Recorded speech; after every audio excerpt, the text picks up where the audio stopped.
بسم اللہ الرحمن الرحیم۔ محترم ناظرین السلام علیکم۔ پیام صبح کے ساتھ ایک بار پھر حاضر میں ہوں آپ کا میزبان انیق احمد۔ خواتین و حضرات، پیام صبح میں آج کا موضوع استقامت۔ اللہ تعالیٰ کا اپنے بندوں سے ایک مطالبہ یہ بھی ہے کہ اس کے بندے ہمیشہ سیدھی راہ پہ رہیں، ان کے اعمال میں، ان کے افکار میں لغزش نہ آئے، ارادے ان کے متزلزل نہ ہوں۔ ظاہر ہے حق پہ چلتے رہنا مسلسل ایک آزمائشیں آتی ہیں، صبر کے مقامات آتے ہیں، لیکن اللہ پہ توکل کبھی ختم نہیں ہوتا۔ محترم خواتین و حضرات، ہم انبیاء علیہم السلام کی حیات مبارکہ پہ نظر ڈالیں۔ مثال کے طور پر حضرت ابراہیم علیہ السلام، والد گھر سے نکال دیتے ہیں، حق کی راہ پر چلنا چھوڑا نہیں جاتا، آگ میں ڈالا جاتا ہے، حق کی راہ کو نہیں چھوڑا جاتا۔ استقامت، حکم ہوتا ہے کہ بیٹے کو ذبح کر دیں، اور بیٹا بھی کیسا؟ حضرت اسماعیل علیہ السلام بیٹے کو ذبح کر رہے ہیں۔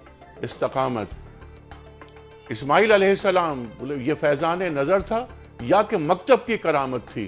سکھائے کس نے اسماعیل کو آداب فرزندی؟ خواتین و حضرات، موسیٰ علیہ السلام کس طرح نکلتے ہیں، مدین پہنچتے ہیں، پھر پتھر پر بیٹھے ہوئے ہیں، دعا مانگ رہے ہیں کہ رب انی لما انزلت الی من خیر فقیر۔ 10 سال نوکری کر رہے ہیں حضرت شعیب علیہ السلام کے پاس، فرعون کے پاس جاتے ہیں جس نے خود کو رب بنایا ہوا ہے، مقابلہ کرتے ہیں۔ استقامت، عیسیٰ علیہ السلام پوری آپ کی زندگی آپ دیکھیے کس طرح استقامت کے ساتھ گزری، اور سب سے بڑھ کر سرکار دو عالم صلی اللہ علیہ وآلہ وسلم، حسن یوسف دم عیسیٰ ید بیضا داری، آنچ خوباں ہمہ دارند تو تنہا داری۔ سرکار دو عالم صلی اللہ علیہ وآلہ وسلم طائف میں ہیں، شیب ابی طالب میں ہیں، غزوات کے میدان میں ہیں۔ استقامت، آپ فرماتے ہیں کہ کسی نبی پر اتنی مصیبتیں نہیں آئیں جتنی مجھ پر آئیں۔ طائف کے باغ میں بیٹھے ہوئے ہیں، جب تھک جاتے ہیں آپ اور پتھر بچے مارتے ہیں اور خون سے آپ کے پاؤں نالین سے باہر نہیں نکل پاتے، تو فرشتہ آتا ہے کہ آپ دونوں پہاڑوں کو ملا دیں، ان کو ختم کر دیں۔ استقامت، خواتین و حضرات، صاحب اکرام حضرت بلال حبشی، حضرت سمیہ، حضرت ابو جندل، حضرت عمار یاسر، کیسی بڑی بڑی مثالیں۔ آج ہم بات کریں گے کہ استقامت کیا ہوتی ہے، اور حق کے راہ پر ڈٹا جاتا ہے، پیچھے نہیں ہٹا جاتا۔ لیکن اس سے پہلے کہ ہم بات کریں، چلتے ہیں لاہور آیات ربانی کی تلاوت کے لیے۔ قاری خالد عثمان صاحب۔ شکریہ انیق صاحب۔ اعوذ باللہ من الشیطان الرجیم،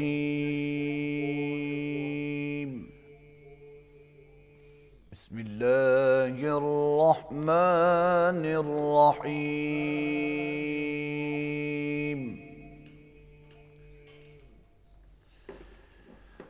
ان الذین قالوا ربنا اللہ ثم استقاموا تتنزل علیہم الملائکۃ الا تخافوا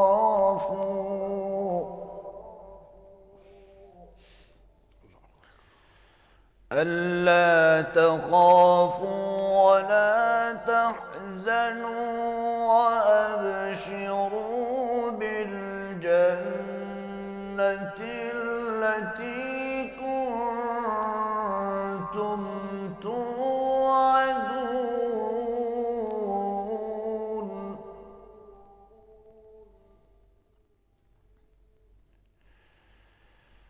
إن الذين قالوا ربنا الله ثم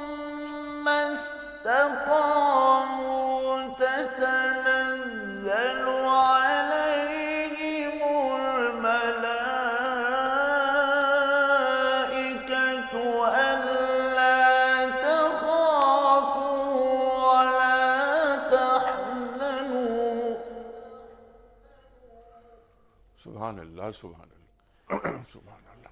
ألا تخافوا ولا تحزنوا وأبشروا بالجنة التي كنتم توعدون.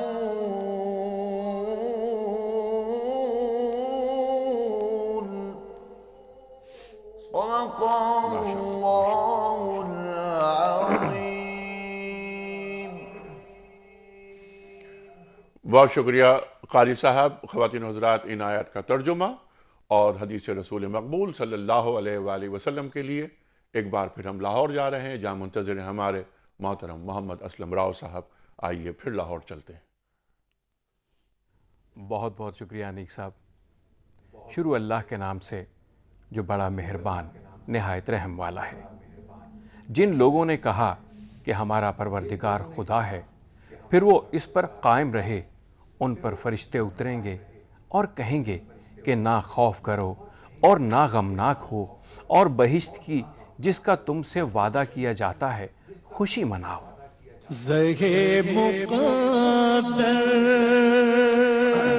حضرت سفیان بن عبداللہ ثقفی رضی اللہ تعالیٰ عنہ بیان کرتے ہیں کہ میں نے نبی کریم صلی اللہ علیہ وآلہ وسلم سے درخواست کی، یا رسول اللہ، مجھے اسلام کے حوالے سے ایسی بات فرما دیجئے کہ میں اس کے بارے میں آپ کے بعد کسی اور سے نہ پوچھوں.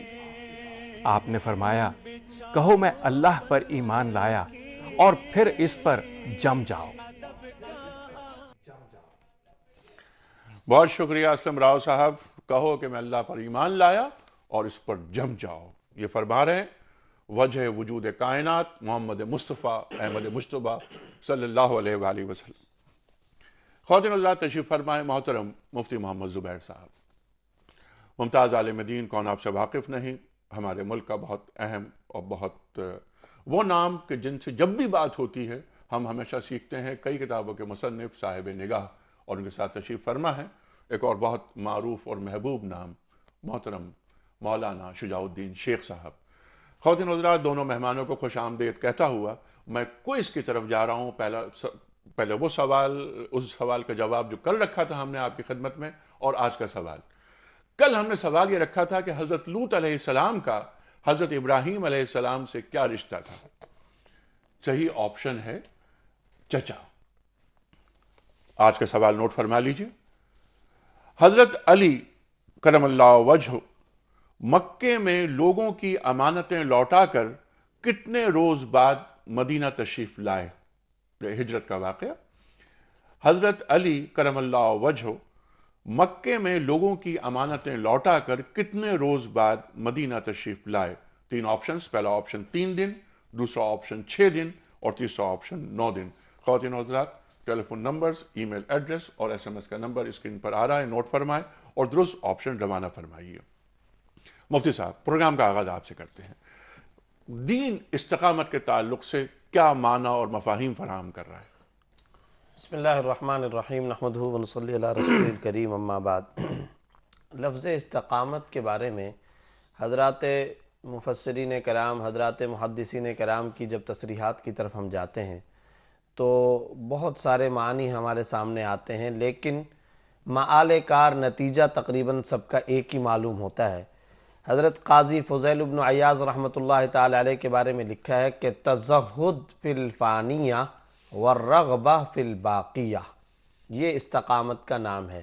یعنی جتنی دنیا کی فانی چیزیں ہیں اس سے بے نیازی برتی جائے، اور جو آنے والی باقی اور ہمیشہ رہنے والی جو نعمتیں ہیں ان میں رغبت اختیار کی جائے. ایک اور اس کی تفسیر ایسر التفاسیر کے اندر لکھی ہے کہ الاخلاص بلا تردد، العمل بلا التفات، الیقین مع اللہ، یہ استقامت کا نام ہے.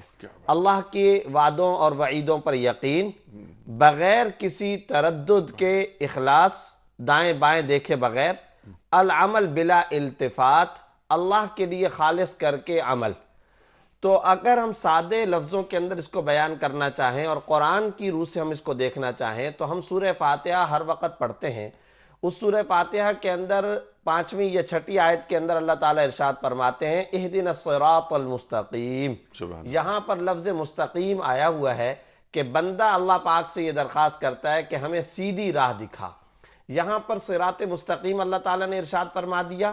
اب یہ جو صراط مستقیم کی تشریح کرتے ہوئے اگلی آیت میں فرمایا صراط الذین انعمت علیہم، ان لوگوں کا راستہ جن پر آپ نے انعام فرمایا.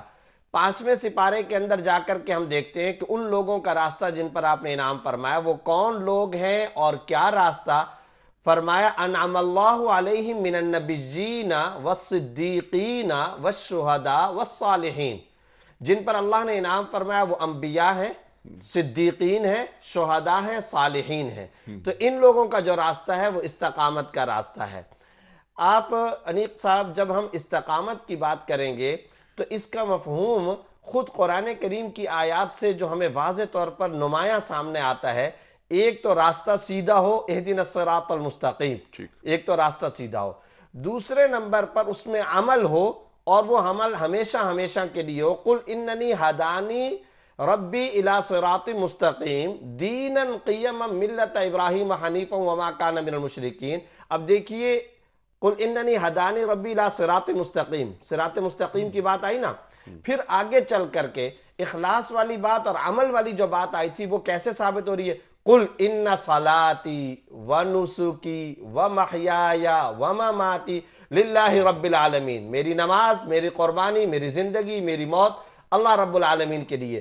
تو پتہ چلا کہ اہدنا الصراط المستقیم سے جو بات شروع ہو رہی ہے، استقامت کی بات، اس کی تعریف میں یہ بات شامل ہے کہ راستہ سیدھا ہو، پھر اخلاص ہو کہ زندگی اور موت اللہ کے لیے، پھر اس میں عمل ہو ان صلاتی و نسکی. یہ باتیں آ گئی. اب اس کے بعد اس صورتحال پر دوام اور ہمیشگی اختیار کیا جائے. سورۃ البینہ کے اندر حنفاء للہ، یکسو ہو کر اللہ کے لیے ہمیشہ اس پر قائم رہیں، جیسے ابراہیم علیہ السلام، جیسے ابراہیم علیہ السلام، کیونکہ حنیف کی بات آتی ہے، ملت ابراہیم حنیفہ. سبحان اللہ سبحان. اچھا دوسری بات یہاں ایک اور بھی عرض کر دوں. جب آپ یہ کام کر لیں گے، راستہ سیدھا، عمل صلاتی و نسکی، اخلاص اللہ کے لیے، محیای و مماتی، پھر اس پر دوام حنفاء للہ، ملے گا کیا؟ وہ آیت جو قاری صاحب نے پڑھی ان الذین قالوا ربنا اللہ ثم استقاموا. جن لوگوں نے کہا کہ اللہ ہمارا رب، پھر اس پر ڈٹ گئے. اب کیا ہے؟ اللہ تخافوا ولا تحزنوا، کوئی خوف کوئی غم نہیں. وابشروا بالجنۃ التي كنتم توعدون، اور تم خوشخبری حاصل کرو اس جنت کی جس کا تم سے وعدہ کیا گیا تھا. یہ استقامت کا پورا مفہوم قرآن کی آیات سے چھلک کر سامنے آتا ہے. بلکہ مفہوم کا اس کو میں پیکج کہوں گا کہ یہ پورا پیکج شجاع صاحب. اب یہاں پر صحیح رخ، صحیح راستہ، اللہ کی طرف یکسوئی سے بڑھنا، سب کچھ چھوڑ دیا. میں نے رخ اللہ کی طرف کر لیا، اللہ سے تعلق جوڑ لیا، اور اللہ تعالیٰ نے کبھی مجھے مایوسی نہیں کیا. یعنی یہ دین کا ایک خلاصہ جس پر آپ نے آخر میں ولا خوف علیہم ولا هم یحزنون اور فمن تبع ہدایا ولا خوف علیہم ولا هم یحزنون. اب یہ جو بات ہے ان صلاتی و نسکی و محیای و مماتی للہ رب العالمین، اس پہ آپ ذرا گفتگو فرمائیے. بسم اللہ الرحمن الرحیم. جو حدیث ابتدا میں ہم نے سنی، جی. مسلم شریف کی روایت ہے، اور یہ صحابہ کرام کے بڑے پیارے سوالات تھے، بہت ہی مختصر، بہت ہی جامع، اور اس سے بڑھ کر خوبصورت ترین جوابات ہیں رسول اللہ صلی اللہ علیہ وسلم کے. سبحان اللہ. صحابی عرض کرتے یا رسول اللہ صلی اللہ علیہ وسلم مجھے اسلام کے بارے میں ایک ایسی بات بتا دیں کہ آپ کے بعد کسی سے پوچھنے کی حاجت نہ رہے. اب اسلام کی شان دیکھیں، اس کی تعلیمات دیکھیں، مگر دریا کو کوزے میں بند کر دینا. رسالت میں آپ صلی اللہ علیہ وسلم فرمایا کہ قل آمنت باللہ، کہو کہ میں اللہ پر ایمان لایا، ثم استقم، پھر اس پر استقامت اختیار کر لو. سبحان اللہ. دیکھیے ہم قیام کا لفظ استعمال کرتے ہیں، قام یقوم کے معنی ہوتے کھڑے ہونا، اور استقامت کے معنی ہے کھڑے ہونے کے بعد ڈٹ جانا. اللہ پر ایمان لاؤ اور اس پر ڈٹ جاؤ. میرے استاد محترم ڈاکٹر اسرار احمد صاحب رحمۃ اللہ علیہ فرماتے تھے کہ اس استقامت میں ایک پوری قیامت پوشیدہ ہے، اللہ اکبر. ایک پوری قیامت پوشیدہ ہے. اور صوفیہ کا قول ہے کہ استقامت 1000 کرامتوں سے بڑھ کر ہے. دیکھیے اللہ کو ماننا ایک شے ہے اور اللہ کی ماننا یہ دوسری شے ہے، جس کی طرح مفتی صاحب نے اشارہ فرمایا وہ مانتے چلے جانا تا آ کے، جیسے قرآن کہتے ہیں سورہ آل عمران آیت نمبر 102 میں وَلَا تَمُوتُنَّ إِلَّا وَأَنْتُمْ مُسْلِمُونَ، موت بھی آئے تو اسلام کی روش پر آئے، اسلام کی حالت پر آئے۔ جی ہاں جی، اس سے پہلے ذرا سا وَلَا تَمُوتُنَّ إِلَّا وَأَنْتُمْ مُسْلِمُونَ کہ یا ایھا الذین آمنوا اتقوا اللہ حق تقاتہ۔ یہ وہ آیت ہے جس پہ صحابہ لرز گئے، یا ایھا الذین آمنوا اتقوا اللہ حق تقاتہ، آل عمران آیت نمبر 102۔ تو صحابہ اے ایمان والو اللہ کا تقوی اختیار کرو جیسا کہ اس کا تقوی اختیار کرنے کا حق ہے۔ اللہ اکبر، تو اللہ صحابہ کرام لرز گئے اور عرض کی یا رسول اللہ صلی اللہ علیہ وسلم کس کے لیے ممکن ہے کہ وہ اللہ کی تقوی کا حق ادا کر سکے؟ اور یہی صحابہ ہیں جن کے سامنے اللہ اکبر رسول اللہ کی اقوال موجود ہیں صلی اللہ علیہ وسلم کہ آپ کی عاجزی کا بیان کہ اللہم ما عرفناک حق معرفتک وما عبدناک حق معرفتک وما عبدناک حق عبادتک۔ اے اللہ ہم تیری معرفت حاصل نہ کر سکے جیسا کہ حق ہے، اور تیری عبادت کا حق ادا نہ کر سکے جیسا کہ حق ہے۔ تو صحابہ کرام تو لرز گئے اس آیت پر۔ تب اللہ نے ایک سہولت عطا فرمائی، ایک بشارت عطا فرمائی۔ سورہ تغابن کے آیت نمبر 16 میں الفاظ آئے فَاتَّقُوا اللَّهَ مَا اسْتَطَعْتُمْ، اللہ کا تقوی اختیار کرو جتنی تمہارے اندر استطاعت ہے، اتنا تو کرو جو تمہارے بس میں۔ تو بہرحال جیسے مفتی صاحب نے سورہ انعام آیت نمبر 162 کا ذکر کیا، ان صلاتی و نسکی و محیایا و مماتی للہ رب العالمین، یہ ایک بندہ مومن کے لیے پورا پیکیج ہے زندگی بھر کا کہ بے شک میری نماز، میری قربانی، میرا جینا، میرا مرنا، میرے شب و روز، میرا سب کچھ اللہ رب العالمین کے لیے ہے۔ اور یہ وہ استقامت ہے جس کو رسالت مآب صلی اللہ علیہ وسلم نے اسلام کی تعریف کے بارے میں بیان فرمایا کہ کہو کہ میں اللہ پر ایمان لایا اور پھر اس پر ڈٹ جاؤ۔ اب اس ڈٹ جانے کے کئی ایک پہلو ہیں۔ ایک استقامت ہے باطن کے اعتبار سے جس کا تعلق دل سے ہے، ایمان اللہ پر، توکل اللہ پر، صبر اللہ کے لیے جب مشکلات اور مصائب آئیں، شکر کے جذبات اللہ کے لیے جب بندے کے پاس نعمتیں اور کروڑ نعمتیں اللہ نے عطا فرمائیں، امید صرف اللہ کی ذات سے، خوف صرف اللہ کی ذات کا، سب کچھ ہونے کا یقین اللہ کی ذات سے۔ یہ باطن کے جذبات ہیں استقامت کے حوالے سے۔ ظاہر میں اس کا اظہار کیا ہے؟ اطاعت اللہ کی مستقلاً، اور اس اطاعت میں جو مشکلات آئیں اس پر ڈٹے رہنا، جمے رہنا، برداشت کرنا، اللہ کی معصیت سے بچنا، گناہوں سے بچنا، حرام سے بچنا۔ اس بچنے میں ٹیمپٹیشنز تو بہت ہیں، گناہوں میں اٹریکشنز تو بہت زیادہ ہیں، مگر ڈٹے رہنا کہ مجھے رب کی نافرمانی سے بچنا ہے۔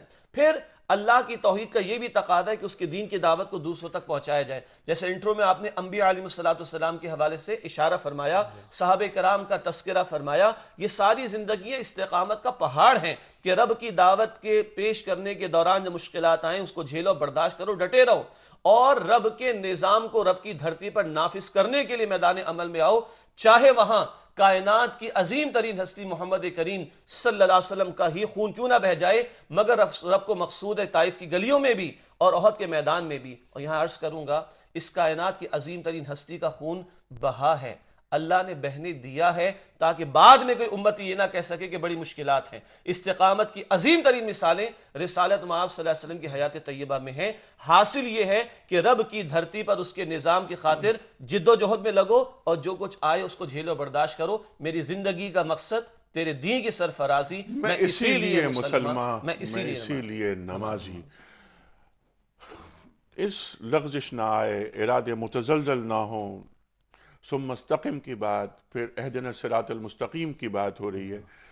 یہ صراط مستقیم یہ کیا ہے مفتی صاحب؟ دیکھیے عرض یہ ہے کہ ارادے متزلزل نہ ہوں اور انسان کے عمل کے اندر لغزش نہ آئے، یہی تو وہ بات ہے کہ آپ صلی اللہ علیہ وسلم سے ایک مرتبہ حضرت صدیق اکبر رضی اللہ تعالیٰ نے پوچھا تھا کہ یا رسول اللہ شبتا، بعض روایات کے اندر یہ الفاظ آتے ہیں، شمائل ترمذی کے اندر باقاعدہ یہ حدیث موجود ہے کہ یا رسول اللہ آپ کے اوپر تو کچھ بڑھاپے کے آثار ہم دیکھ رہے ہیں، حالانکہ آپ صلی اللہ علیہ وسلم پر اس طرح اصطلاحی معنوں کے اندر بڑھاپا نہیں آیا۔ تو آپ صلی اللہ علیہ وسلم نے جواب میں فرمایا شیبتنی ہود و اخواتہا، مجھے سورہ ہود نے اور اس جیسی دوسری سورتوں نے بوڑھا کر دیا، اور یہ آثار مجھے اس کی بنیاد پر۔ حضرات محدثین کرام نے اور مزید اس کی تشریح و تفسیر بیان کرتے ہوئے اور احادیث کو سامنے رکھتے ہوئے کہ وہ کون سی آیت ہے کہ جس کی بنیاد پر آپ صلی اللہ علیہ وسلم نے یہ فرمایا، وہ آیت تھی کہ فَاسْتَقِمْ كَمَا أُمِرْتَ وَمَنْ تَابَ مَعَكَ، آپ استقامت اختیار کیجئے جیسا کہ آپ کو حکم دیا گیا ہے، اور جو بھی آپ کے ساتھ اللہ کی طرف متوجہ ہوئے یعنی ایمان لائے ان کے اوپر بھی لازم ہے کہ وہ استقامت اختیار کریں۔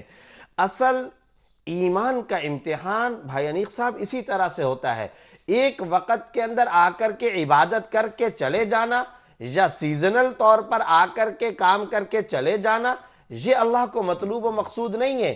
آج کے دور کا جو سب سے بڑا المیہ ہے امت مسلمہ کا اور مسلمانوں کا، وہ یہ ہے کہ میں اور آپ، ہم لوگ اور پوری کی پوری امہ کے ہمارے مسلمان حالات کے ایمان پر چل رہے ہیں، ماحول کے دین پر چل رہے ہیں، مقام اور جگہ کے دین پر چل رہے ہیں، سیزن اور موسم کے دین پر چل رہے ہیں. ہم لوگ ان دینوں پہ چل رہے ہیں. ایمان والا جو مطلوبہ خدا کو جو دین ہے اس کے اوپر نہیں چل رہے. حالات کا دین کیسے؟ میں اب تھوڑی سی اگر آپ مجھے اجازت دیں تو بیان کرتا چلوں. کوئی نماز روزے کی طرف توجہ نہیں ہے، کوئی اللہ کی عبادت کی طرف، حقوق اللہ اور حقوق العباد کی طرف توجہ نہیں. اللہ نہ کرے، خدا نہ خواستہ، گھر کے اندر بیٹے کا انتقال ہو گیا، جوان بیٹی کا انتقال ہو گیا، بیوی کا، والدہ کا، ماں کا، باپ کا انتقال ہو گیا. اب وہ بندہ جو نماز روزے کی طرف کچھ متوجہ نہیں تھا، اب مسجد کے اندر نظر آنا شروع ہو گیا ہے. سوال یہ پیدا ہوتا ہے کہ کیا 1 سال پہلے، 2 سال پہلے اللہ کی یہ نماز تجھ پر فرض نہیں تھی؟ یہ حالات کا دین ہے. مولوی صاحب دعا کر دیجیے، ہم بہت زیادہ پریشان ہیں، فیکٹری کے اندر مندہ چل رہا ہے، کاروبار نہیں چل رہا، کوئی وظیفہ بتا دیں، کوئی تعویذ بتا دیں. اب وظیفہ بتایا جا رہا ہے، اب دعا کر رہا ہے، اب سورتوں کی تلاوت کر رہا ہے. کیوں؟ اس لیے کہ کاروبار ذرا سا ترقی کرے. حالات کا دین، ماحول کا دین. آپ گئے، میں گیا، کسی کو دین کی بات کہی، نماز روزے کی طرف کوئی توجہ نہیں. آپ بھی نمازی آدمی، شجاع شیخ صاحب بھی نمازی آدمی، میں بھی نماز پڑھ رہا ہوں، 5-4 علماء. اب باہر سے ہم ایک بندے کو پکڑ کر کے لے آئے، پچھلے 35 سال میں نماز روزے کی کوئی توجہ نہیں. اب جب وہ ہمارے ساتھ اٹھا بیٹھا تو مجبور ہے کہ مغرب کی نماز کا وقت آ گیا تو ہمارے ساتھ نماز پڑھے گا. یہ ماحول کا دین ہے. انسان سوچتا ہے کہ میں تو بڑے باپ کا بیٹا ہوں، اگر میں محلے کے اندر غلط کام کرتا ہوں تو لوگوں میں بدنامی ہوگی. اس سے بچنے کے لیے وہ یہ کام کرتا ہے کہ معصیت اور گناہ کو چھوڑتا ہے. ماحول کا دین. جگہ کا دین کیا ہوتا ہے؟ حرمین شریفین ہمارے پاکستان کا مسلمان پہنچا، سنتیں بھی نہیں چھوٹ رہی ہیں، وظیفہ بھی نہیں چھوٹ رہا ہے، نوافل بھی نہیں چھوٹ رہے، نوافل بھی نہیں چھوٹ رہے. سوال یہ پیدا ہوتا ہے، جو ظہر کی نماز مدینہ اور مکہ میں فرض تھی، کیا وہ کراچی اور لاہور میں فرض نہیں تھی؟ بالکل ٹھیک ہے، یقینی طور پر فرض بالکل. تھی. مفتی صاحب، یہ جگہ کا دین ہوا. یہ جگہ کا دین ہو گیا. اچھا، اور اس کا اوکیجنل، سیزنل دین. سیزنل. رمضان کا مہینہ آیا جزاک تو اللہ. شعبان کا آدمی جب رمضان میں داخل ہوا تو یکسر چینج ہو گیا. رمضان کے اثرات شوال میں نظر کیوں نہیں آ رہے؟ نہیں آتے، بلکہ رمضان ہی میں پھر آگے چل کر کے جیسے جیسے دن آگے چلتے ہیں مسجدیں خالی ہونا شروع ہو جاتی ہیں. یہ موسم کا سیزنل دین ہے. جبکہ ہمارا ایمان ہے، جب بار بار ہم اس پر عبادت پڑھتے ہیں، اور آپ دونوں حضرات نے پڑھی کہ ان صلاتی و نسکی و محیایا و مماتی للہ رب العالمین، لیکن اعمال میں وہ فرق آ جاتا ہے. یہ کیوں ہے؟ استقامت پہ کیوں نہیں رہتے ہم؟ اس پہ بات کریں گے. خواتین و حضرات، اس وقت جا رہے ہیں بریک کی جانب. جب واپس آئیں گے سوالات بہت سارے رکھیں گے. استقامت کا تعلق توکل سے کتنا ہے؟ استقامت کا تعلق صبر سے کتنا ہے؟ استقامت کا تعلق تقوی سے کتنا ہے؟ استقامت کا تعلق ایمان سے کتنا ہے؟ اور قرآن کریم میں اللہ تعالیٰ ارشاد فرماتا ہے کہ ادخلوا فی السلم کافہ، دین میں پورے کے پورے داخل ہو جاؤ. جس طرح مفتی صاحب نے فرمایا کہ سیزنل اور یا اوکیجنل دین نہیں ہوتا. خلوت ہو یا جلوت ہو، مسلمان ہر حال میں مسلمان رہتا ہے. وہ کسی مہینوں کا، کسی وقت کا، کسی ماحول کا پابند نہیں ہوتا. میری زندگی کا مقصد تیرے دین کی سرفرازی، میں اسی لیے مسلمان، میں اسی لیے نمازی. اس وقت جا رہے ہیں بریک کی جانب. واپس آئیں گے، ٹیلی فون لائنز اوپن ہوں گی، آپ کے سوالات ہوں گے استقامت کے موضوع پر، اور جوابات ہوں گے ہمارے معزز علماء کرام کے. آ رہے ہیں بریک کے بعد.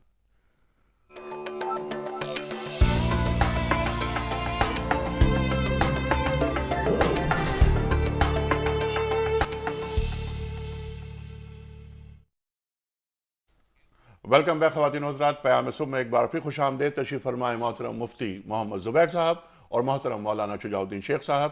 پیام صبح میں آج کا موضوع استقامت. گفتگو مزید بڑھے گی، آپ کے سوالات ہوں گے، علماء کرام کے جوابات.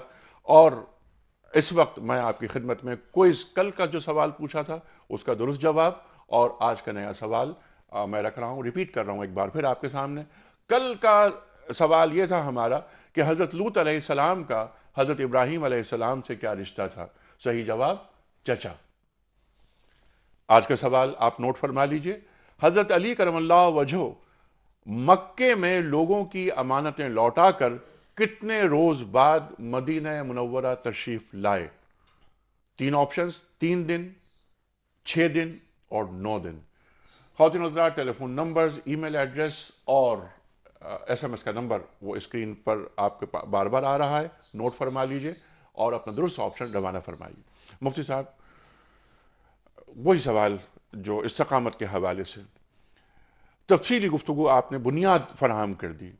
اہدنا الصراط المستقیم کی بات کر رہے ہیں آپ دونوں حضرات ہیں نا، تو ظاہر ہے قیام کی بات ہو رہی ہے، یہاں پر ڈٹ جانے کی بات ہو رہی ہے، متزلزل نہیں ہونے ارادے۔ استقامت کا ایک تعلق صبر سے ہے، استقامت کا ایک تعلق توکل سے ہے، ان کے درمیان کیا ایک کوریلیشن ہے؟ دیکھیے بات یہ ہے کہ صبر کے حوالے سے ایک بات یہ یاد رکھنے کی ہے کہ استقامت وہاں پر اختیار کی جائے گی جہاں استقامت کی ضرورت ہے۔ اب آپ دیکھیے کہ جب یہ بات ہم دیکھتے ہیں استقامت وہاں پر جہاں پر استقامت کی ضرورت ہے، اس کو صبر کے حوالے سے بہت ہی واضح انداز میں حضرت ام المومنین عائشہ صدیقہ رضی اللہ عنہ کی ایک روایت کے اندر، ترمذی کی ایک روایت میں واضح کیا گیا۔ آپ صلی اللہ علیہ وسلم نے ارشاد فرمایا انما الصبر عند الصدمۃ الاولی، صبر اصل میں پہلے صدمے کے وقت میں ہوتا ہے۔ ارے بعد کے اندر تو ہر کوئی صبر کر لیتا ہے۔ جس وقت انسان کے دل پر چوٹ لگی ہے اور اب وہ رونا چاہتا ہے، پریشان ہے، اب صدمہ اس کے دل پر پڑا ہے، اس وقت وہ صبر کرے۔ اب بعد میں تو خود بخود صبر آئے گا، لہذا اس وقت استقامت کی ضرورت ہے، اس وقت یہ صبر کرے گا تو یہاں سے جو صبر چلتا چلتا بعد میں بھی آئے گا وہ از خود آ جائے گا۔ یہاں اختیاری، وہاں تو غیر اختیاری طور پر بھی آ جائے گا، یہاں محنت کرنی ہے اس صبر کو اختیار کرنے کے لیے۔ تو جس وقت ضرورت ہے اس وقت یہ کام کیا جائے۔ آپ دیکھیے کہ آپ صلی اللہ علیہ وسلم خود ایک بات ارشاد فرما رہے ہیں حدیث کے اندر، احب الاعمال الی اللہ ادومها وان قل، اللہ کی نظر میں سب سے زیادہ محبوب ترین عمل وہ ہے تھوڑا ہو مگر ہمیشہ ہو، مسلسل ہو۔ اس کی اصل میں اللہ کے ہاں قدر اور ویلیو اور قیمت ہے۔ اگر ایک آدمی ہے، یہ جو جیسے کہ شجاع شیخ بھائی نے کہا، بہت زبردست بات کہی کہ الاستقامت فوق علی الف کرامہ، استقامہ 1000 کرامتوں سے بھی بڑھ کر ہے۔ یہ جو ہم بعض اوقات صوفیاء کرام کے حالات زندگی کے اندر پڑھتے ہیں کہ بعض لوگوں کے حالات زندگی میں وہ فلاں کام ہو گیا، فلاں کام ہو گیا۔ ایک صاحب نے بڑی اچھی بات لکھی کہ یہ اگر آپ کو پتہ چلے وہ ہوا میں اڑ رہا ہے، پانی میں تیر رہا ہے، اس کو اسلام کی نظر میں زیادہ اہمیت نہیں دی گئی۔ اسلام کی نظر میں جس کو اہمیت دی گئی ہے کہ 40 سال ہو گئے میری نماز قضا نہیں ہوتی ہے، میں جب سے بالغ ہوا اور ہوش سنبھالا میری تہجد قضا نہیں ہوتی ہے، میں وہ انسان ہوں کہ اخلاق و کردار کی اس بلندی پر ہوں کہ زبان سے کبھی جھوٹ نہیں بولا ہے، بددیانتی کا ارتکاب میں نے کبھی نہیں کیا ہے، کبھی دھوکہ نہیں ہوا ہے، کبھی فراڈ نہیں ہوا ہے۔ ایک رجل مومن کی جو زندگی ہوتی ہے وہ اس طرح کی زندگی ہوتی ہے کہ اس کی زندگی میں معصیت کا داغ اور دھبا اس کے اس تقوی کی سفید چادر پر لگا ہوا نہیں ہوتا۔ تو اور یہ اس کے اصل ساتھ میں ساتھ مطلوب اور مقصود ہے اللہ پاک کو، مطلوب اور مقصود ہے، اور اس کے ساتھ ساتھ کہ میں نے اقامت دین کے لیے کتنی کوششیں کی، میرا کردار تو بالکل صاف ہے، لیکن کیا میں اس دین کو جو اللہ تعالیٰ نے بھجوایا ہے سرکار دو عالم صلی اللہ علیہ وآلہ وسلم کے ذریعے، کیا میں اس کے اقامت کے لیے اپنا کردار کو ادا کر رہا ہوں استقامت کے ساتھ، اقامت دین استقامت کے ساتھ۔ شجاع صاحب یہ سوال رکھیں گے آپ کے سامنے، لیکن کچھ کالرز ہیں وہ چاہتے ہیں آپ سے بات کریں۔ جی السلام علیکم۔ وعلیکم السلام، حبیب صاحب سلمان احمد قریشی بات کر رہا ہوں کینیڈا ٹورنٹو سے۔ اچھا جی سلمان صاحب فرمائیے۔ معززین کو، ہمارے مفتی حضرات کو، شجاع بھائی کو اور ادھر ایک بہت سلام میری طرف سے۔ ٹھیک پہنچا آپ کا بہت سلام۔ مشکور ہوں، بہت شکریہ آپ کا، بہت ہی پیارا، بہت ہی زبردست پروگرام آپ لوگ پیش کر رہے ہیں، اللہ تعالیٰ آپ کو اجر دے اس کا، قبول فرمائے اور زور قلم اور زور بیان اور زیادہ ہوں۔ مجھے ایک استقامت ہی کے اور اسی سلسلے میں ایک تناظر میں ایک سوال پوچھنا تھا کہ 9/11 جو امریکہ میں جو جی بالکل ہوا تھا، جی اور اس ایونٹ کے حوالے سے جی مجھے جیسا نظر آتا ہے کہ اسلام اور مسلمان ایک دوسرے کے انورسلی پروپورشنل ہوئے۔ اچھا، یعنی اسلام کو ہم نے بہت تیزی سے اوپر جاتے ہوئے دیکھا جی ہاں، اور مسلمانوں کو اتنی ہی تیزی سے ذلت کی طرف جاتے ہوئے دیکھا۔ جی ہاں، بظاہر ان لوگوں کے لوائقین اس میں حملے میں شہید ہو گئے تھے یا مر گئے تھے، مسلمان بھی تھے اس میں، لیکن انہی فیملی میں سے جو کرسچن تھے انہوں نے اسلام کو قبول بھی کیا، جی ہاں، یہ بھی ہم نے دیکھا. جی ہاں، لیکن دوسری طرف اگر ہم دیکھیں غور سے تو مسلمانوں کی جتنی زبوحالی اور جتنا ان کے اوپر کرائسس آیا اس ٹھیک ہے، سلسلے میں، ٹھیک، اور ابھی بھی جیسے جی موجودہ بالکل. صورتحال اچھا میں ایسا برادر ہوتا ہے. سوال کیا ہے آپ کا؟ سوال بتا دیجئے. سوال میرا سوال صرف یہ ہے کہ یہ جو استقامت جو ہم بات جس کی ہم کر رہے ہیں آج کا آپ کا جو پروگرام ہے، جی جی کیا مسلمان اپنے فرائض سے دور ہٹ گئے؟ ٹھیک. تو ہاں کیا ایسا تو نہیں ہے کہ اسلام تو اپنی جگہ رہے گا؟ یقیناً رہے گا. ایسا تو نہیں کہ اللہ اسلام تعالیٰ کو تو کچھ نہیں ہم ہوتا. نے اسے کوئی اور لوگ مسلمان بنا کر ہم پہ پیش کر دیے جائیں، جیسے کہ چنگیز خان کی صورت میں ہم جی پہ بالکل پہلے عذاب آیا بالکل اور پھر اسی کی جی وجہ سے وہ مسلمان بھی ہوا. بالکل تو ذرا بالکل اس ٹھیک کی ہے، تھوڑی سی وضاحت بالکل کر ٹھیک ہے. یہ بالکل یہ سوال بہت اہم ہے کہ اور آخر کی جو بات انہوں نے رکھی شیخ صاحب بہت اہم ہے. جو اقبال فرماتے ہیں نا کہ ہے آیا یورش تاتار کے افسانے سے پاسباں مل گئے کعبے کو صنم خانے سے. ہم اپنے فرائض سے دور ہو رہے ہیں، جس کے جواب میں کہیں ایسا نہ ہو کہ مغرب سے اللہ تعالیٰ وہ کام لے لے جو ہمیں جو کام کرنا ہے. بالکل. جی شیخ. اللہ تعالیٰ کسی کا محتاج نہیں، محتاج ہم لوگ ہیں. ٹھیک. قرآن میں سورہ محمد صلی اللہ علیہ وسلم کی آخری آیت ہے وَإِن تَتَوَلَّوْا يَسْتَبْدِلْ قَوْمًا غَيْرَكُمْ ثُمَّ لَا يَكُونُوا أَمْثَالَكُمْ. اگر تم رخ پھیر لو گے، اگر تم منہ پھیر لو گے، اللہ کے دین کو چھوڑ دو گے، اور جو آپ نے اقامت دین کی بات کی، تم اس فریضے کو ادا نہیں کرو گے تو اللہ تمہیں ہٹا کر کسی اور قوم کو لے آئے گا اور وہ تمہاری طرح نہیں ہوں گی. مکے والوں نے انکار کیا تو اللہ نے مدینے والوں کو بھیجا ہے مکے میں، اور انہوں نے رسالت مآب صلی اللہ علیہ وسلم کے ہاتھ پر بیعت کی ہے، اور پھر وہ انصار مدینہ قرار پاتے ہیں، اور وہاں سے وہ بیس رسالت مآب صلی اللہ علیہ وسلم کو میسر آتا ہے کہ پھر قریش سے اور مکے والوں سے ٹکراؤ ہوتا ہے، اور پھر 8 ہجری میں جال حق و زحق الباطل، حق آگے اور باطل مٹ گیا کا نعرہ بلند ہوتا ہے. ہمارے ان بھائی کی بات سے مجھے پورا اتفاق ہے، اور آپ نے جو شعر بھی سنا دیا اقبال کا کہ اگر ہم اپنے ان فریضوں کو چھوڑ دیں گے تو اسلام تو غالب ہو کر رہے گا انشاءاللہ تعالی. وہ آئے اسی لیے ہے لیظہرہ علی الدین کلی، اللہ تو اپنی دین کا اظہار، اس کا غلبہ فرما کر رہے گا.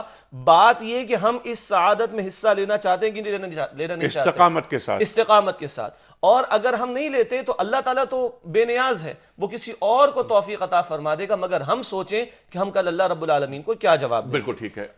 جی آپ فرمائیے. آپ کی دوسری بات وہ جس اقامت کے حوالے سے کہنا چاہ رہے تھے آپ، یا تو ابھی ہم بات کر لیں یا سوال کے بعد کر لیں انشاءاللہ. نہیں، میں کہہ رہا ہوں کالرز اصل میں بہت دیر سے انتظار کر رہے ہیں. بالکل. میں چاہ رہا ہوں انہیں بھی لیتے رہے. بعض کالز بہت دور سے آتی ہیں. جی السلام علیکم.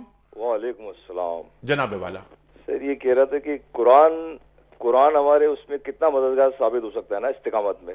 قرآن ہی تو سب کچھ ہے.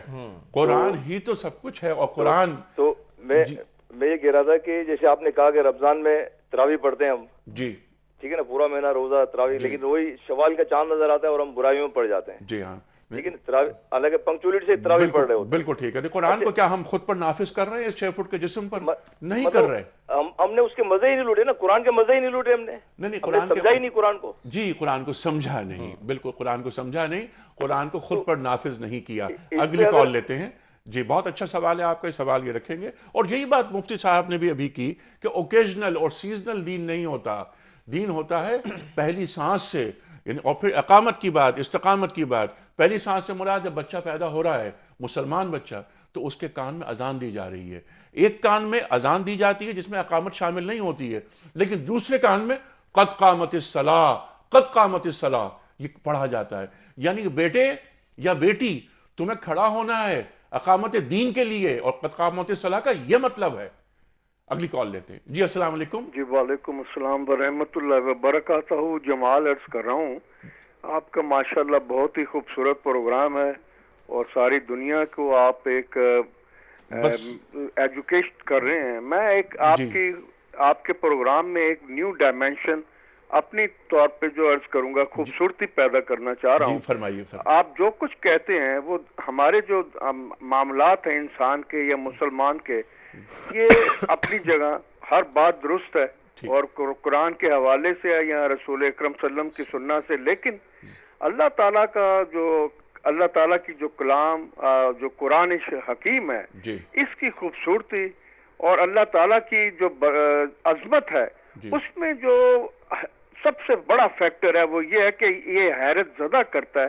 آپ اسے اگر غور کریں، فکر کریں، اور اس کو دنیاوی معاملات میں بھی اور دینوی اور میں یہ عرض کروں گا کہ آپ جیسے حیرت زدہ کریں ساری دنیا کے جو تمام نان مسلم اللہ کی ان گریٹنس سے جو کہ اللہ تعالیٰ کی قرآن شریف میں عرض کی فرمائی ہیں. جیسے اب تمام جو نظام حیات ہے، جو کائنات ہے، اس میں ایک ایک ذرہ حیرت کرنے کے حیرت زدہ کرنے کے برابر ہے.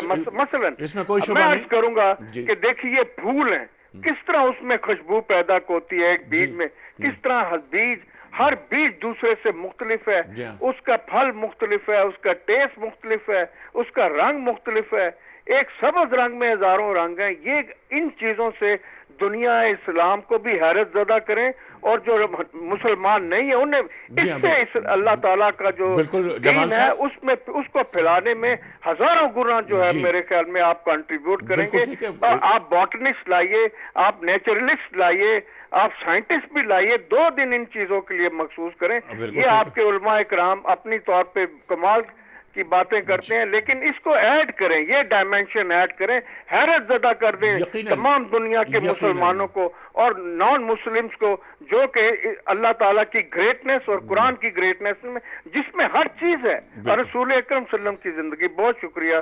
اللہ تعالیٰ آپ سب کو آپ کا آخری جملہ، مسلمان آپ کی پوری گفتگو کا جو آخری جملہ ہے وہ بھی آپ نے بڑا اچھا جملہ ادا کیا، جس پر آپ کچھ بات شیئر کرنا چاہ رہے تھے کہ رسول کریم صلی اللہ علیہ وآلہ وسلم کی حیات مبارکہ، یہ توحید کی بات بالکل. قرآن کریم تو مکمل کتاب اور آخری کتاب، اس میں کوئی شبہ نہیں کہ دنیا کا ہر مسئلہ اس کتاب میں اس کا حل موجود ہے. لیکن پھر لا الہ الا اللہ کے بعد جو مصرع ثانی ہے محمد الرسول اللہ، ایک رول ماڈل یہ دے دیا گیا کہ جب تک آپ ان پر عمل نہیں کریں گے، اتباع نہیں کریں گے، تب تک اس جگہ تک نہیں پہنچ سکتے جو اللہ تعالیٰ کو مطلوب ہے. ٹھیک ہے، بہت شکر جمال صاحب. اچھا، اب یہ تو میرا خیال ہے کہ یہ بہت اچھی تجویز ہے جمال صاحب کی، اور احاطہ کرتا ہے قرآن کریم. ہمارا دین مکمل دین ہے، دین فطرت ہے. وہ انما یخشی اللہ من عبادہ العلماء کی یہ بات ہوئی ہے کہ جو لوگ جانتے ہیں وہ اللہ سے ڈرتے ہیں. اس پر تفصیلی ہم نے بات بھی کی ہے. شیخ صاحب، میں نے ایک سوال یہ رکھا تھا، میں چاہتا ہوں اس پہ گفتگو، یعنی میں مطمئن اب تک میرا پوٹا تر نہیں ہوا. صراط مستقیم کیا ہوتی ہے؟ اگر قرآن حکیم سے پوچھیں تو مفتی صاحب نے جو آیات تلاوت کی تھی سورہ انعام کے آخر میں کہ دیناً قیما ملت ابراہیم حنیفہ، وہ سیدھا دین اور وہ راستہ جو سیدنا ابراہیم علیہ السلام کا تھا، جو اللہ کی طرف یکسو ہو گئے تھے. یعنی صراط مستقیم کیا ہے کہ یکسو ہو کر رب کی بندگی کے تقاضوں کو عمل میں لے کر آتے چلے جانا، تا آ کے موت بھی آئے تو اللہ کی فرما برداری کی حالت پر آئے. ایک حدیث مبارکہ میں نبی صلی اللہ علیہ وسلم نے خود قرآن کو صراط مستقیم قرار دیا. یہ جامع ترمذی کی روایت ہے، وَهُوَ الصِّرَاطُ الْمُسْتَقِيمُ. یہ قرآن ہی سیدھا راستہ ہے جو بندے کی ظاہر کی، باطن کی، شب و روز کی، انفرادی اجتماعی زندگی کے تمام گوشوں کے حوالے سے رہنمائی عطا کرتا ہے. اور یہ صراط مستقیم وہ راستہ کہ جس پر چل کر کل اللہ راضی ہو جائے بندے سے اور اعلان کر دے کہ یا ایتھا النفس المطمئنہ ارجعی الی ربک راضیۃ مرضیہ فادخلی فی عبادی وادخلی جنتی. اے اطمینان والی روح، لوٹ آ اپنے رب کی طرف، وہ تجھ سے راضی تو اس سے راضی. اور رب یہ اعلان کر دے کہ داخل ہو جا میرے بندوں میں اور داخل ہو جا میری جنت میں. تو یہ وہ راستہ جو بندے کو ان کلمات کا مستحق بنا دے، جس کی ضرورت اس قدر ہے کہ ہر نماز کی ہر رکعت میں ہم تو دعا کرتے ہی ہیں. غور فرمائیے گا، جب رسالت مآب صلی اللہ تعالی علیہ وسلم دنیا سے تشریف لے گئے، پردہ فرما گئے، تو جو آخری نماز آپ نے ادا فرمائی، آپ نے بھی دعا یہی کی تھی، اہدنا الصراط المستقیم. سبحان اللہ، سبحان اللہ. ایک بات میں عرض کرنا چاہ رہا ہوں. جی مفتی صاحب، وہ جو کینیڈا سے کال آئی تھی، جو 9/11 سے متعلق بات کر رہے تھے، اس میں ایک بات میں ذکر کرنا چاہتا ہوں کہ دیکھیے اللہ تعالیٰ بے نیاز ذات ہے، وہ بادشاہ ذات ہے، اس سے نوکر بہت ملتے ہیں. ہم اپنی سعادت سمجھتے ہیں اور ہم محتاج ہیں، ہم نیاز مند ہیں کہ اس بادشاہ کو، وہ بادشاہ ہمیں اپنی نوکری کے لیے قبول کر لے، ورنہ اسے نوکر بہت ملتے ہیں. اب بات یہ ہے کہ جو آپ نے ہے یورش تاتار سے، فسانہ تاتار سے یہ بات آیا، کعبے کو نگہباں مل گئے صنم خانوں سے. وہاں ایک تاریخی نکتہ ہے، وہ میں ضرور ذکر کرنا چاہتا ہوں کہ یہ تاتاری جو اٹھے اور بغداد تک چلے گئے اور ایک ایک دن میں 4 لاکھ مسلمانوں کو انہوں نے قتل کیا، اور دجلہ کے پانی کو کتابوں کی سیاہی سے کالا کیا، مسلمانوں کے خون سے اسے رنگین کر دیا. اور یہ تاتاری جنہوں نے انسانوں اور مسلمانوں کی کھوپڑیوں کو درختوں پہ لٹکا دیا،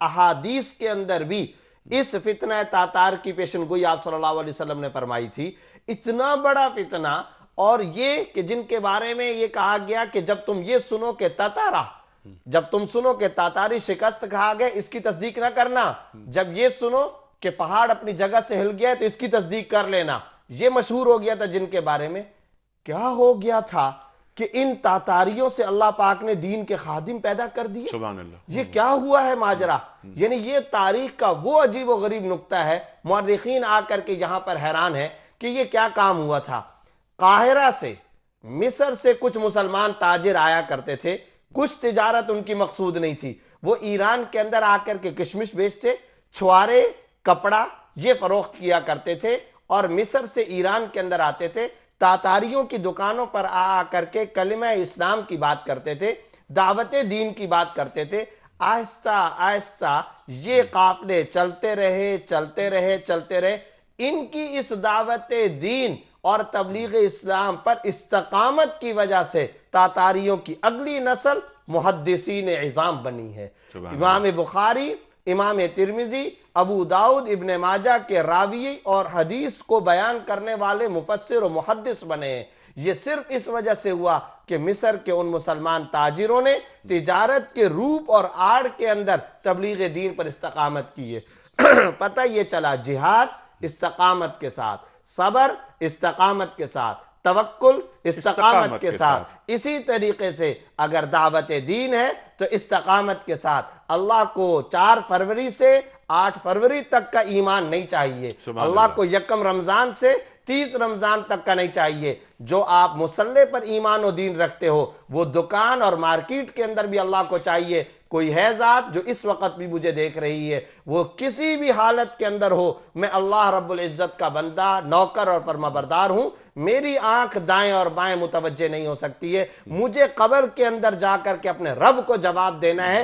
یہی فکر لے کر کے قبر کے اندر پہنچنا ہے. اسے استقامت کہا گیا. اسے استقامت کہا گیا، اسے صراط مستقیم کہا گیا. اور غلط سمت کی طرف منہ کر کے دوڑنے سے کہیں بہتر یہ ہے کہ آدمی صحیح سمت کی جانب منہ کر کے کھڑا رہے. کم از کم احساس زیاں تو نہ ہو. ٹھیک ہے. اچھا مفتی صاحب، آج آخری سوال ڈاکٹر صاحب، یہ شیخ صاحب آپ سے کی خدمت میں. یہ تمام باتیں ہم نے بہت قرآن و حدیث کے حوالے سے آپ حضرات نے یہاں پر فرمائی. اب آ جاتے گراؤنڈ ریئلٹیز پر. ان تمام باتوں پر ہر مسلمان کا ایمان ہے. ممکن نہیں کہ ایک شخص جو لا الہ الا اللہ محمد رسول اللہ کلمہ پڑھتا ہو وہ ان باتوں پر ایمان نہ لائے. لیکن جب میدان عمل میں بات آتی ہے تو متزلزل ہو جاتا ہے انسان، مسلمان، لغزش آ جاتی ہے. اس کی کیا وجوہات ہیں اور اس کا حل کیا ہے؟ ہم استقامت کیوں نہیں اختیار کر پا رہے؟ کیا جس طرح فرمایا سرکار دو عالم صلی اللہ علیہ وسلم نے کہ ہر امت کا ایک فتنہ ہوتا ہے، فتنہ ہے، اور میری امت کا فتنہ مال ہے. حب الدنیا کراہیت الموت. کیا ہم اس میں انوالو ہو گئے؟ ایک مختصر سی بات یہ ہے کہ استقامت سیکھنے کے لیے انسان شیطان کو دیکھے. اس نے بندوں کو اللہ کی بغاوت پر آمادہ کرنے کے لیے کبھی ہار نہیں مانی، اور پتہ ہے کہ اس کا ٹھکانہ جہنم میں اور کتنے لوگوں کو لے کے جائے گا. ایک بات. دوسری بات یہ کہ آج ہمارے معاشرے میں آپ دیکھیے لوگ کرسی کی خاطر کتنا استقامت کے ساتھ جھوٹ بولتے ہیں، دغا بازی کرتے ہیں. لوگ مال بنانے کے لیے کتنی حرام خوریاں کرتے ہیں، خون بہاتے ہیں، لوگوں کی جیبیں کٹواتے ہیں، لوگوں کے گھروں کو برباد کرواتے ہیں، لوگوں کے کاروبار برباد کرواتے ہیں. پوری فوجیں انہوں نے رکھ رکھی ہیں، پورے حکومت کے نظام کو وہ استعمال کرتے ہیں. بھتہ خوری کرنے والے، بدماشیاں کرنے والے، یعنی یہ وہ لوگ ہیں جو حرام کے اوپر، گناہوں کے اوپر، نافرمانی کے اوپر ڈٹے ہوئے ہیں. بندہ مومن کو انہی لوگوں سے کوئی سبق حاصل کرنا چاہیے کہ میں اپنے رب کو کل کیا جواب دوں گا. جتنا یہ احساس ہوگا. دیکھیں جس آیت سے آج تلاوت شروع ہوئی تھی اس میں بھی رب کو ماننے کا ذکر پہلے ہے. ان الذین قالوا ربنا اللہ، پھر ہے ثم استقاموا، جنہوں نے کہا کہ اللہ ہمارا رب ہے. گویا اس استقامت کا تعلق جڑ جاتا ہے ایمان کے ساتھ. ایمان کمزور ہو یا نہ ہو تو قدم متزلزل ہوتے ہیں. جو ایک کال آئی تھی قرآن کے ساتھ، یقیناً قرآن ہی ہے جو ایمان میں اضافہ کرتا ہے جبکہ اس کی تلاوت سمجھ کر کی جائے، باقاعدہ کی جائے، طلب و طلب کے ساتھ کی جائے. سورہ انفال کی آیت نمبر 2، اذا تلیت علیہم آیاتہ زادتہم ایمانا، جب ان کے سامنے قرآن کی آیات کی تلاوت ہوتی ہے ان کے ایمان میں اضافہ ہوتا ہے. پھر یہ کہ جتنا مجھے میری موت یاد رہے گی، کل مجھے قبر میں جواب دینا ہے، حشر کے میدان میں اللہ کو جواب دینا ہے. کل رب نے میرے لیے جنت کے وعدے تیار کیے، جنت تیار کی، اس کے وعدے مجھے دیے ہیں. کیا آج میرا یہ ایمان ہے کہ کل میرا رب مجھ سے راضی ہو کر وہ مقام عطا فرمائے گا جس کا میں تصور نہیں کر سکتا؟ گویا فکر آخرت، اللہ کو منہ دکھانا ہے، کل اللہ کے سامنے کھڑا ہونا ہے، جس کا روزانہ اقرار ہم کرتے ہیں مالک یوم الدین، اللہ بدلے کے دن کا مالک ہے. اگر یہ دل میں چیز اترے گی، بار بار اترے گی، سمجھ کر اترے گی، یقین اس کا دل میں پیدا ہوگا، اتنا بندے کو استقامت حاصل ہوتی چلی جائے گی. اور جو قرآن کریم کی جو بات جو کینیڈا کے کالرز نے کی، کالر نے کی اور آپ نے جس پہ بات کی، پر اقبال ہی کے اس شعر پر اس پروگرام کو ختم کرتے ہیں کہ گر تو می خواہی مسلمہ زیستن نیس ممکن جز بقرآن زیستن. اور جو نفاس کی بات ہو رہی ہے تو وہ بھی بات اقبال فرماتے ہیں کہ تیرے ضمیر پہ جب تک نہ ہو نزول کتاب، گرا کشا ہے نہ راضی نہ صاحب کشاف. اصل چیز یہ ہے کہ قول اور عمل میں ہم آہنگی ہو، گفتار اور کردار میں ہم آہنگی ہو. شیخ صاحب ایک پرچی آپ نکالنے کی زحمت فرمائیے اور وہ مفتی صاحب کو دیجئے تاکہ ہم اس خوش نصیب شخص کے نام کا اعلان کریں جس نے صحیح جواب دیا، اور ہم اس کی خدمت میں خواتین و حضرات کتابوں کا تحفہ پیش کرتے ہیں. کون؟ عبد الماجد حسن قصور.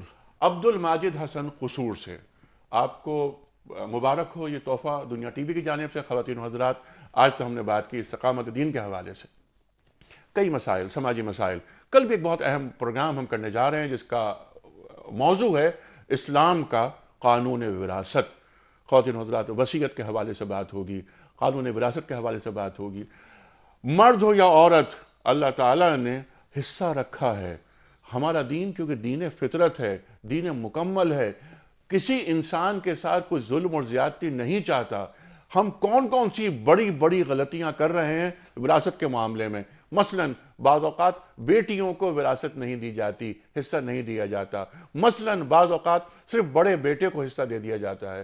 خواتین و حضرات، اس پر تفصیلی گفتگو کریں گے. کون کریں گے؟ مفتی منیب الرحمان صاحب اور مفتی محمد نجیب صاحب. کل تک کے لیے انیق احمد کو اجازت. خدا حافظ.